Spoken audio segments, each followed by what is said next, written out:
6:50 on a snowy, windy Wednesday morning across Kansas City. It's that time of the day. Let's do it. It's time for the 6 at 6 on 95.7 KCMO Talk Radio. Top 6 stories in the 6 o'clock hour on KCMO Talk Radio, 95.7 FM, always streaming on the KCMO Talk Radio app. Let's get right to it. Number 1. All right, top story this morning is the weather in Kansas City. We've got, as you heard from Greg Bennett, 3 to 5 inches expected. Could be 6 inches in some areas around the metro. The wind is blowing at about 25 miles an hour. It's a powdery snow, so you will see that snow kicking up and kicking around throughout the day. If you have to be on the roads, take your time. Be careful. There's not a sheet of ice underneath, which is a good thing, but you still are going to want to give yourself plenty of time this morning. Most schools, obviously, are closed today around Kansas City, either virtual learning or just canceled for the day. So, no reason to hopefully go out, at least not with the kids, unless you're going maybe sleigh riding or something like that. You going to take the girls out later today, Mark? What do you say? Depending on the wind chills, we'll see. Yeah, we'll see. It is cold out there. It's 20 degrees right now, so make sure that you give yourself some time. You heard from Brian Platt, the Kansas City city manager, last segment. He noted that they've got salt on the roads. It's more expensive, but it's better in these colder temperatures, and we need it right now, with it being 20 degrees, give or take, around the entire Kansas City metro. So we'll have you covered on the weather all morning long. Nathan Brennan, KCTV5 reporter, will be back next hour to give us an update on the roads. Story number 2, Mark Fogel returned home last night to the United States after being in prison in Russia for nearly 4 years.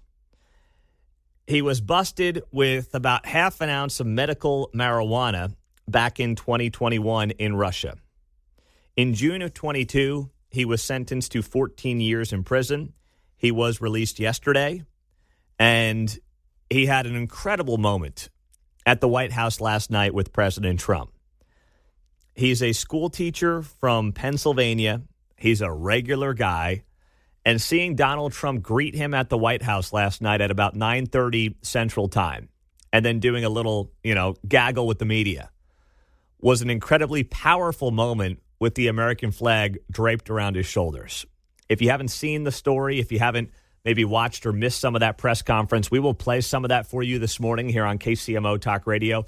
But it was a very powerful moment, and just a reminder on some of the great things happening every single day. 23 days into this administration, here was Mark Fogel last night. I feel like the luckiest man on earth right now. And I want you to know that I am not a hero in this at all. And President Trump is a hero. These men that came from the diplomatic service are heroes.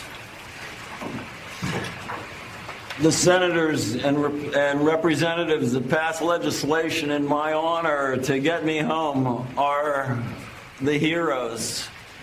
That was Mark Fogel from the White House last night after returning from a Russian prison yesterday after nearly 3 years following his medical marijuana incident in Russia back in 2021. Meantime, as we continue with the 6 at 6 here on KCMO. Number 3. Story number 3 this morning is the inflation numbers will be coming out at 7:30 today. This is the January Consumer Price Index number. The estimates are for a 12-month inflation rate of 2.9%. That is still well above the Fed target of 2%. Now, I'm sure what's going to happen is the numbers will come in a little hot, and people will say, what's Trump doing about the price of eggs? 23 days into him being in the White House. I guarantee you that will be a major talking point today. We have been dealing with inflation for the better part of 4 years. It will not be knocked down overnight. It's not. It's still too hot. There are reasons for that, but there's a lot happening, and we'll talk more about that next hour with some of the audio that Elon Musk was airing yesterday and talking about in the White House. So more to come on that front. Continuing the 6 at 6. Number 4. The Lawrence Police Department is expanding its investigation of a school therapist who has been accused of sexually assaulting children with potentially more than 2 victims. Lawrence police announced the arrest of 60-year-old Mark Gridley yesterday, and originally there were 2 victims in the elementary school that he worked at, Prairie Park. But now the department is saying that they are expanding that investigation to potentially include more than the 2 kids that were originally part of this investigation. So this is a disturbing story. He made his first appearance in court this week. He's being held on a $1.5 million bond. He right now is being charged with aggravated indecent liberties with a child under the age of 14, and he is also being charged with kidnapping. He's scheduled back in court on February 19th. Police are asking families who have concerns about interactions between their children and Gridley to call police before discussing it with their kids. And the hotline for parents is 785-830-7430. We'll continue on KCMO. Number 5. Ned Yost coming back to the Royals. How about that? Woo! Welcome back to Kansas City Royals former manager who won a World Series here, of course, Ned Yost. He's back in the mix. He is returning in a new role as a senior advisor to general manager J.J. Piccolo. So he was the manager for the Royals from 2010 to 2019. Of course, they won the pennant in 2014, lost the World Series, and then won the whole deal in 2015. So this is like what Dayton Moore is to the Rangers. Yes, senior advisor. That's correct. Well done there, Mark. And we'll wrap it up with the 6 at 6. Number 6. Keep it on the sports front. Kansas State playing some of the best basketball in the country. They started off 1-6 in Big 12 play. They have now won 6 in a row.